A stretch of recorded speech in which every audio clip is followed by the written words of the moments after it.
Hello everyone, কেমন আছো সবাই? আশা করছি সবাই খুব ভালো আছো, আমিও খুব ভালো আছি। তো চলো আর কথা না বাড়িয়ে শুনে নি যিনি আমাদেরকে কি পাঠিয়েছে, তারপর ফিরছি আজকের এপিসোডে।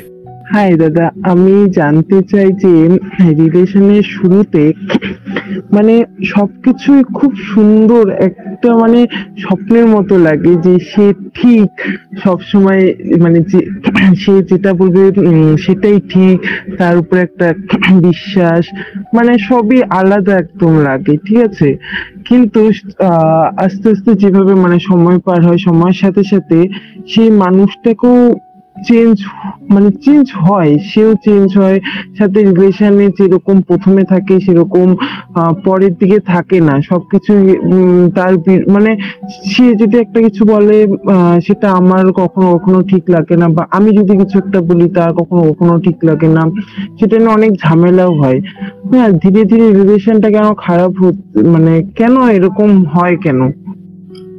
তো প্রশ্নটা অনেকটা এইরকম যে রিলেশনশিপের শুরুতে সবকিছু বেশ স্বপ্নের মতো থাকে, সবকিছু বেশ সাজানো গোছানো, একে অপরকে আমরা অনেক সময় দিই, একে অপরের জন্য অনেক কেয়ার করি, কিন্তু ধীরে ধীরে সেই রিলেশনশিপটা ম্লান হতে থাকে। তো এই যে সমস্যার কথা যিনি আমাদেরকে জানিয়েছে, এটা কিন্তু শুধুমাত্র যে জিনিয়ার সমস্যা সেটা নয়, প্রত্যেকটা রিলেশনশিপে এটা কিন্তু একটা বড় সমস্যা। প্রত্যেকটা রিলেশনশিপে দুজন পার্টনারই এই সমস্যা ফেস করে থাকে প্রায় প্রতিনিয়ত। হয়তো অনেকে ওভারকাম করে ফেলে সমস্যা, আর হয়তো অনেকে ওভারকাম করতে পারে না, তখন রিলেশনশিপটা অচিরেই নষ্ট হয়ে যায়। তো ফার্স্টে আমাদের এটা ফিগার আউট করতে হবে যে এইরকম সমস্যা কেন আমরা ফেস করছি। দেখো, আমি একটা ছোট্ট এক্সাম্পল দিচ্ছি। ধরো তুমি একটা নতুন ফোন কিনলে। আমাদের অনেকের কাছেই ফোন নিয়ে একটা ফ্যাসিনেশন থাকে, সো আমি সেই জন্য এই উদাহরণটাই দিচ্ছি। তো ধরো তুমি একটা নতুন ফোন কিনলে। এবার আমরা যখন কোনো একটা নতুন ফোন কিনি, সেই ফোনটার প্রতি কিন্তু আমাদের একটা আলাদাই কেয়ার থাকে, ঠিক আছে। আমরা বেশি ওভার প্রোটেক্টিভ হয়ে যাই সেই ফোনটাকে নিয়ে। ধরো আমরা একটু পরপর ফোনটা চেক করি, একটু পরপর তার ফিচার্স গুলোকে এক্সপ্লোর করি, দেখি তো ক্যামেরাটা কিরকম, দেখি তো ভিডিও করলে কিরকম কোয়ালিটি আসছে, আচ্ছা ওকে একটু ফোন করে দেখি তো অডিও কোয়ালিটিটা কিরকম শোনাচ্ছে। এরকম নানা রকম এক্সপেরিমেন্ট কিন্তু আমরা করে থাকি, একটু পরপর চেক করি। হয়তো আমরা কোনো কাজ করছি, যদি স্টুডেন্টদের ক্ষেত্রে ধরি, হয়তো পড়াশোনা করছি, মনটা কিন্তু ফোনে আটকে, একটু পরপর গিয়ে চেক করছি। বা ওয়ার্কিং পিপলদের ক্ষেত্রেও যদি ধরি বিষয়টা, সেক্ষেত্রেও দেখা যায় যে কাজের ফাঁকেই আমরা বারবার ফোনটাকে চেক করছি। ফোনটা একটু ধুলো লাগলো কিনা দেখছি, তাহলে সাথে সাথে সেটাকে মুছে দিচ্ছি। একটা ভালো ব্যাক কভার লাগাচ্ছি, ব্যাক কভারটা একটু ডিসপুট হলে সেটা চেঞ্জ করে ইমিডিয়েট আর একটা কিনছি। তো এরকম অনেক রকম যত্ন কিন্তু আমরা নিয়ে থাকি ফোনটার, যখন ফোনটা একদম নতুন থাকে। তারপর ধীরে ধীরে যখন সেই ফোনটার সমস্ত ফিচার্স আমাদের এক্সপ্লোর করা হয়ে যায়, ফোনটাকে যখন আমরা অনেকটা ইউজ করে ফেলি, ঠিক আছে, যখন ফোনটা আমাদের কাছে খুব ফ্রেন্ডলি হয়ে যায়, ধীরে ধীরে ফোনটার থেকে কিন্তু আমাদের অ্যাটাচমেন্টটা কমতে থাকে, ঠিক আছে। সেটা কিছু মাস পর, বা হয়তো 1 বছর পর, বা 1.5 বছর পর, এরকম সময় কিন্তু অ্যাটাচমেন্টটা একটু কমতে থাকে। সো অ্যাটাচমেন্ট কমতে থাকার মানে কি এই যে ফোনটার ইম্পর্টেন্স আমাদের লাইফে আর নেই, সেটা কিন্তু নয়। ফোনটা প্রথম দিন যতটা ইম্পর্টেন্ট ছিল, 1 বছর পরেও কিন্তু তার ইম্পর্টেন্স ততটাই।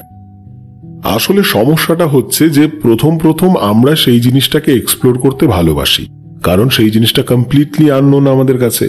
তো তার জন্য আমরা বারবার সেটাকে এক্সপ্লোর করি। কিন্তু ধীরে ধীরে যখন তার সমস্ত কিছু জানা হয়ে যায়, তো তখন তো সে আর আননোন নয়, তখন সে একদম আমাদের কাছে সুপরিচিত। তো তখন ধীরে ধীরে আমরা সেটার ব্যবহারটাকে কমিয়ে দিই।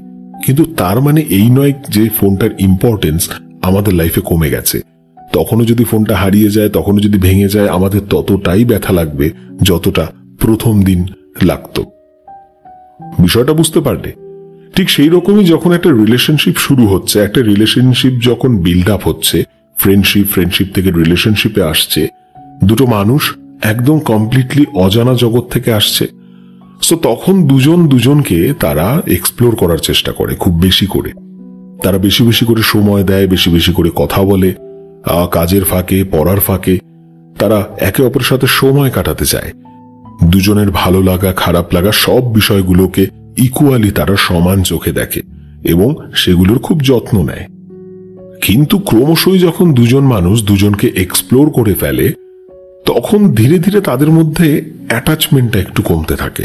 এখানে অ্যাটাচমেন্ট বলতে আমি বলতে চাচ্ছি যে তাদের কথা বলার বা তাদের মেলামেশার যে ফ্রিকোয়েন্সিটা সেটা ধীরে ধীরে কমতে থাকে। এর মানে এই নয় যে দুজনের মধ্যে ভালোবাসাটা কমে যায়, বরং যত সময় পার হয়, যত বেশি আমরা একে অপরের সাথে সময় কাটাই, তত বেশি আমাদের ভালোবাসাটা কিন্তু ডিপ হয়। হয়তো আমরা ছোট ছোট বিষয়গুলোকে একটু এড়িয়ে চলি, ছোট ছোট বিষয়গুলো নিয়ে আর খেয়াল করি না, লাইক যেরকম আগে তোমার প্রিয় মানুষটি খেয়েছে কিনা, ঘুমিয়েছে কিনা ইত্যাদি ছোট ছোট অনেক বিষয় আমরা খোঁজ নিই। কিন্তু পরবর্তীতে যখন রিলেশনশিপটা বিল্ড আপ হয়ে যায়, রিলেশনশিপটা অনেকটা ম্যাচুরিটি লাভ করে, তখন কিন্তু এই বিষয়গুলো নিয়ে আমরা অতটা মাথা ঘামাই না। ঠিক এই জায়গাতেই কিন্তু সমস্যাটা শুরু হয়। হয়তো একজন মেনে নিল বিষয়টা, বা একজন বুঝতে পারলো যে না, এই মানুষটা তো আমারই, ও কথা কমিয়ে দিয়েছে ব্যস্ততার কারণে, তার মানে এই নয় যে সে আমাকে ভালোবাসে না। আবার অনেক সময় দেখা যায় যে আরেকজন বুঝছে না। তো সমস্যার সমাধানটা কি করে হবে? সেটা খুবই সিম্পল। সেটা যেহেতু দুজনের সমস্যা, তাই দুজনকে একটু কমিউনিকেট করতে হবে। দুজনের কি কি সমস্যা হচ্ছে একে অপরকে বলতে হবে, সেই সমস্যাগুলো সর্ট আউট করার চেষ্টা করতে হবে। তাতে আমার মনে হয় যে অনেক তাড়াতাড়ি, অনেক ইজিলি এই ভুল ভ্রান্তিগুলো একে অপরের মন থেকে দূর হয়ে যাবে। এবং রইল আরেকটা কথা, যে রিলেশনশিপের শুরুতে আমাদের অনেকেরই ভালো লাগা খারাপ লাগা থেকে থাকে, এবং সেগুলো খুব ভালো লাগে। কারো একটা খারাপ অভ্যেস আছে, সেটাও আমার ভালো লাগে, কিন্তু যত দিন যায় সেই জিনিসটা আমাদের আর ভালো লাগে না, আমরা ইরিটেট ফিল করতে থাকি। সো তখন কি করণীয়? দেখো, তুমি যাকে ভালোবাসো সে যেই রকম সেইভাবেই তাকে গ্রহণ করতে শেখো, ঠিক আছে? এইবার তুমি যদি তাকে পাল্টাতে চাও যে তুমি এটা করবে না, জোর জোর করে যদি পাল্টাতে চাও, সে তো নিজের ইচ্ছায় পাল্টাচ্ছে না। হয়তো একটা সময় তোমার হাতের বাইরে চলে যাবে, কারণ তার মনে হবে যে সে জেলখানায় রয়েছে। তবে তার খারাপ অভ্যেসগুলো বাদ দেওয়ানোর কি উপায়? খুবই সিম্পল। সেটা তুমি যেহেতু তাকে ভালোবাসো, সেও নিশ্চয়ই ইকুয়ালি তোমাকে ভালোবাসে। সে যখন একদিন নিজেই বুঝে যাবে যে আমার প্রিয় পাত্রটি আমার এই অভ্যেসটা ঠিক পছন্দ করছে না, যদিও সে কিছু বলছে না, প্রতিবাদ করছে না, বাট আমি ফিল করছি যে সে পছন্দ করছে না, সে কিন্তু একা একাই সেই অভ্যাসগুলোকে বাদ দিয়ে দেবে। এবং সেইখানেই কিন্তু তোমার ভালোবাসার জয়। তুমি জোর করে পাল্টাতে যেও না। জোর করে যদি পাল্টাতে যাও, সেই মানুষটা হয়তো তোমার কাছে থাকবে না, এবং সেটা উচিত নয়। কারণ তুমি যখন সম্পর্কে এসেছিলে, সেই সমস্ত কোয়ালিটিস গুলো দেখেই কিন্তু সম্পর্কে এসেছিলে। এবং তোমার যদি কোথাও কোনো ধ্যান ধারণা থেকে থাকে যে আমি সম্পর্কে যাওয়ার পর এই জিনিসটাকে পাল্টে দেব, সেটা কিন্তু কমপ্লিটলি ভুল। কেউ কখনো কাউকে চেঞ্জ করতে পারে না। আমি চেঞ্জ হব বা আমার পার্টনার চেঞ্জ হবে, সেটা কমপ্লিটলি কিন্তু একটা ইন্ডিভিজুয়াল ডিসিশন। আমি যদি ফিল করি যে না, আমার পার্টনার আমাকে সত্যি খুব ভালোবাসে এবং আমার এই কোয়ালিটিটা তার পছন্দ না, আমি নিজেই নিজেকে শুধরে নেব। আর এটাই হওয়া উচিত। যখন আমরা দুজন দুজনের সাথে থাকছি, যখন দুজনের সাথে অনেকটা টাইম স্পেন্ড করছি, তখন কিন্তু আমরা বুঝেই যাই কোনো না কোনো ভাবে যে কার কোনটা পছন্দ, কার কোনটা পছন্দ নয়। তখন আমরা কি করব, যে আমরা ইন্ট্রোস্পেক্ট করব, অর্থাৎ অন্তর্দর্শন করব, নিজেদের মধ্যে দেখব নিজেদের ভুল ভ্রান্তিগুলো, এবং নিজেরাই সেটা পাল্টানোর চেষ্টা করব। কিন্তু জোর করে কোনোদিনও পাল্টাতে যাব না, ঠিক আছে? কাউকে জোর করে কিন্তু কোনো কিছু হয় না, বিশেষ করে ভালোবাসা তো হয়ই না, বরং সেই মানুষটা হাতের বাইরে চলে যায়। সো আশা করি জিনিয়া তুমি তোমার প্রশ্নের উত্তর পেয়ে গেছো। সো বন্ধুরা, ভিডিওটা কেমন লাগলো অবশ্যই কমেন্টে জানিও। তো দেখা হচ্ছে নতুন একটা দিনে নতুন একটা ভিডিওতে। টিল দেন সবাই ভালো থেকো এবং সবাইকে ভালো রেখো। Thank you.